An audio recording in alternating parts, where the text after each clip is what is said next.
मेरे सवाल सिर्फ इतने हैं कि अगर महाकुंभ है, अगर ये आस्था का विषय है और लोगों का आना वहां लगभग तय है, अगर 30 करोड़ जनता आई थी 2013 में तो अब ज्यादा आएगी, लोग ये कह रहे हैं। अगर उसके हिसाब से तैयारी हो रही है, निमंत्रण बंट रहे हैं, तो दिक्कत क्या है? क्यों विपक्ष के नेता इतने असहज हो रहे हैं कि कोई कह रहा है निमंत्रण बांटने की क्या बात है भाई, निमंत्रण ना मिले तो दिक्कत, कहीं निमंत्रण बंटने निकल जाए तो दिक्कत, साथ में खुदाई का सामान शुरू हो गया कि मुख्यमंत्री आवास खोद दो, वहां शिवलिंग निकलेगा। ये किस तरह के तर्क हैं? ये किस तरह का अटैक है? देखिए, सबसे पहली चीज है कि एक बड़ा इवेंट हो रहा है, धार्मिक इवेंट हो रहा है, बहुत सारे लोग आएंगे, मैनेजमेंट अच्छा होना चाहिए। अगर स्टेट गवर्नमेंट प्रयास कर रही है, सेंट्रल गवर्नमेंट उसमें मदद कर रही है तो बहुत अच्छी बात है। कोई इसके खिलाफ नहीं, कोई भी अपोजिशन पार्टी, कोई भी इंडिया अलायंस का घटक दल ये नहीं चाहता है कि व्यवस्था खराब हो। हाँ, क्वेश्चन जरूर करेंगे कि साहब ये कमी है, ये कमी होना भी चाहिए।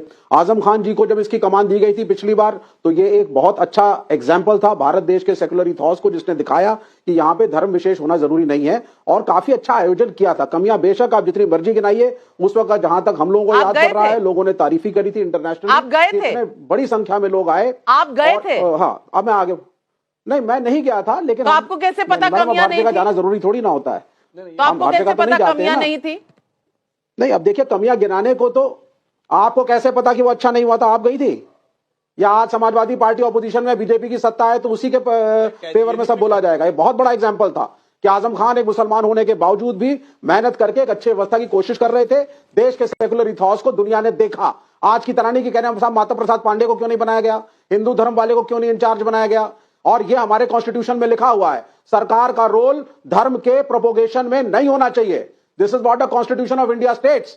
आप उसकी मैनेजमेंट करिए, आप उसमें सेफ्टी देखिए, आप उसमें हेल्थ केयर देखिए। पुराने जमाने में हैजा फैलता था, वो ना फैले। ये सरकार का काम है। सरकार का काम रिलीजन की बैटिंग करना नहीं है वोट के लिए। सुधांशु त्रिवेदी जी, आजम खान अगर निगरानी कर रहे थे हर चीज की, तो फिर ये सेक्युलर इंडिया है? बिल्कुल, बहुत गजब का तर्क देते हैं। ये वही शख्स है ना, ये वही लोग हैं ना जो कहते थे वक्फ बोर्ड को यदि सरकार मैनेज करेगी तो एक गैर मुस्लिम वक्फ बोर्ड की संपत्ति को कैसे मैनेज कर सकता? आप पूछिए विवेक श्रीवास्तव से। अब सेकुलरिज्म का मीनिंग बदल जाएगा। यहां शुद्ध धार्मिक आयोजन। मैं पूछना चाहता हूं विवेक श्रीवास्तव जी, आपकी सरकार है केरल में, आप किसी मस्जिद के या मुस्लिम धार्मिक स्थल में हैसियत हो तो किसी हिंदू मंत्री को उसका अध्यक्ष बना के दिखा दीजिए। हाँ, यहां सिर्फ यही नहीं हुआ, फरहाद हाकिम को देवस्थानम बोर्ड का चेयरमैन ममता बनर्जी जी ने भी बनाया है। इसलिए आप लोगों की जो सेक्युलरिज्म की विचित्र व्याख्या है, और देखिए कितनी बड़ी बात, ये कह रहे हैं अच्छा हुआ जब नाविका जी आपने कैग की रिपोर्ट बताई। सीएजी की रिपोर्ट मनमोहन सिंह सरकार के समय की है।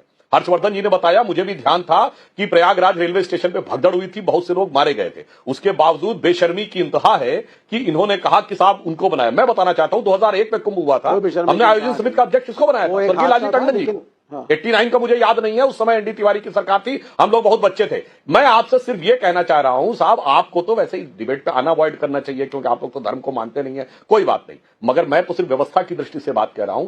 दुनिया का सबसे बड़ा आयोजन, दुनिया के सबसे बड़े आयोजन के अलावा भारत की लेजिटिमेट डिराइविंग फोर्स का प्रतीक, आप सोचिए, आप कहते थे धर्म एक अफीम है, धर्म से रोकना चाहिए। वहां कुंभ में हैजा फैलता है। सुधांशु त्रिवेदी जी आज भी कह रहे हैं कुंभ में हैजा फैलता है, आपको उस पर ध्यान देना चाहिए। सुनिए, हाँ बिल्कुल, आपको प्रिकॉशंस लेने चाहिए। पुराने जमाने में लोग ज्यादा होते थे, किसी भी गैदरिंग में समस्याएं हो सकती हैं, इसमें अंधविश्वास करके बोल देना कि कोई समस्या नहीं। मैं बताना चाहता हूं, मुझे जो अर्लीस्ट कुंभ याद है, भगदड़ मची थी।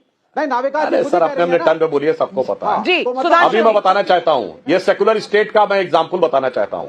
हाँ, अब सुनिए, मुझे नाविका जी जो अर्लीस्ट कुंभ याद है वो 1989 का बहुत अच्छी तरीके से याद है। 1989 में मुझे याद है यूपी रोडवेज की बसों पे मेला टैक्स लगता था। इलाहाबाद का किराया बढ़ जाता था ट्रेन, और उसका कहा जाता था मेला टैक्स है, और उसी समय मेरे मन में बात आता था गजब है साहब, कुंभ मेला पर तो टैक्स है और हज पे सब्सिडी है। पूछिए विवेक श्रीवास्तव से, ये सेकुलर गवर्नमेंट थी जो तीर्थ यात्रा का सारा पेमेंट 1989 में सरकार किसकी थी? 1989 में सरकार किसकी थी? अब छोड़िए, समर्थन कौन दे रहा था? सरकार थी। कांग्रेस की सरकार थी मेरे भाई। की सरकार को समर्थन तो बीजेपी भी दे रही थी ना। याद नहीं रहता, जनवरी में कुंभ होता है। 1989 जनवरी में एनडी तिवारी की सरकार यूपी में थी और राजीव गांधी को तो कुछ नहीं पता रहता भाई। हट गया था। आज हम कुछ बोलने लगते। वीपी सिंह 4 दिसंबर 1989 को आए थे, कुंभ हुआ था जनवरी 89 में, कुछ नहीं पता। विश्वनाथ प्रताप सिंह के टेन्योर में भी कंटिन्यू करी है। अरे मैं चैलेंज कर रहा हूं आपको, ए भाई चैलेंज कर रहा हूं आपको, बताइए 89 में फरवरी के महीने में हुआ, झूठ बोल रहा है। किसकी सरकार थी? हद होती है यार झूठ बोलने की। जनवरी फरवरी 89 में हुआ है और दिसंबर 89 में वीपी सिंह बने। एनडी तिवारी यूपी के सीएम थे और राजीव गांधी उस समय प्रधानमंत्री थे। खोलो मोबाइल देखो, बेवजह की बात। गूगल सर जब तक आप कर रहे हैं, जनता पब्लिक बहुत से सवाल भेज रही है। सुलोचना का धनबाद से सवाल है, सीएम आवास योगी जी की व्यक्तिगत संपत्ति नहीं है, अगर वहां पर हिंदू मंदिर का कोई निशान मिलेगा तो योगी जी जरूर खुदाई करवाएंगे, इसमें अखिलेश जी उपहास क्यों उड़ा रहे हैं? महेंद्र हरित का कैथल से सवाल है, जिन लोगों ने बुलावे के बाद भी अयोध्या जाना जरूरी नहीं समझा, उन्हें आज कुंभ का निमंत्रण क्यों चाहिए? सतीश चांडक का मुंबई से सवाल है, नाविका जी भदौरिया जी ने अभी कहा कि हमने आजम खान को कुंभ मेले का चीफ बनाया था, तो फिर वक्फ बोर्ड में नॉन मुस्लिम के होने का इतना विरोध क्यों कर रहे हैं? भदौरिया जी जवाब दीजिए। देखिए, हम समाजवादी लोग संविधान पे चलने वाले लोग हैं।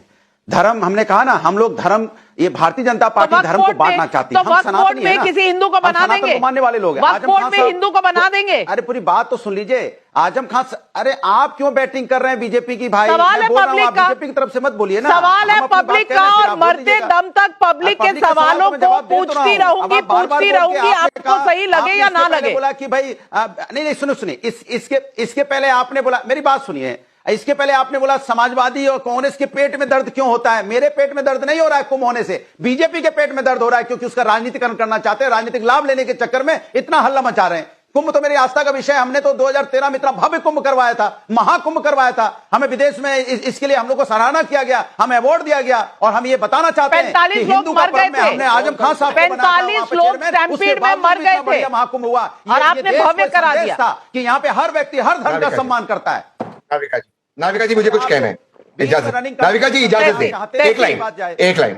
नाविका जी आपने बिल्कुल सही बताया कि जो नाविका जी, अनुराग भाई प्लीज, आपने बताया कि सीएजी की रिपोर्ट आई थी 2013 की कुंभ को लेकर, और माननीय सुधांशु जी ने कहा केंद्र में कांग्रेस की सरकार थी और केंद्र और राज्य में उत्तर प्रदेश की सरकार थी। मैंने सीएजी की रिपोर्ट निकाली 2019 कुंभ मेले की, जिसको मुझे सौभाग्य मिला था जाने का, जनवरी से मार्च के अंदर। मैं जनवरी में गया था, और सीएजी लिखा ऑफिशियल टाइम्स ऑफ इंडिया की रिपोर्ट है, किस तरह से मिसमैनेजमेंट था, पैसों को किस तरह से, पैसे का पूरा हिसाब नहीं हुआ है, वेस्ट डिस्पोजल, क्राउड मॉनिटरिंग में गड़बड़ी थी। ये सीएजी की रिपोर्ट है, और उत्तर प्रदेश सरकार ने ऑफिशियली बयान दिया है कि we will report, official spokesperson UP government का। सुधांशु जी मैं आपको रिपोर्ट और न्यूज़पेपर आर्टिकल भी भेज दूंगा। ये सीएजी की रिपोर्ट पर अगर उत्तर प्रदेश की उस वक्त की सरकार ने गलत काम किया था, तो वही गलत काम तो योगी आदित्यनाथ जी की सरकार ने किया था। अब सवाल यह है कि हर सरकार का एक कर्तव्य होता है कि वो अच्छे से अच्छी सुविधाएं दे। अनुराग भाई बराबर बोल रहे, और दोबारा से मैं पूछ रहा हूं, ये इन्विटेशन की बात कहां से आई? जिसको जाना है, मुझे तो कोई इन्विटेशन मिला नहीं था 2019 में, मुझे सौभाग्य मिला जाने का, मैं वहां पर गया,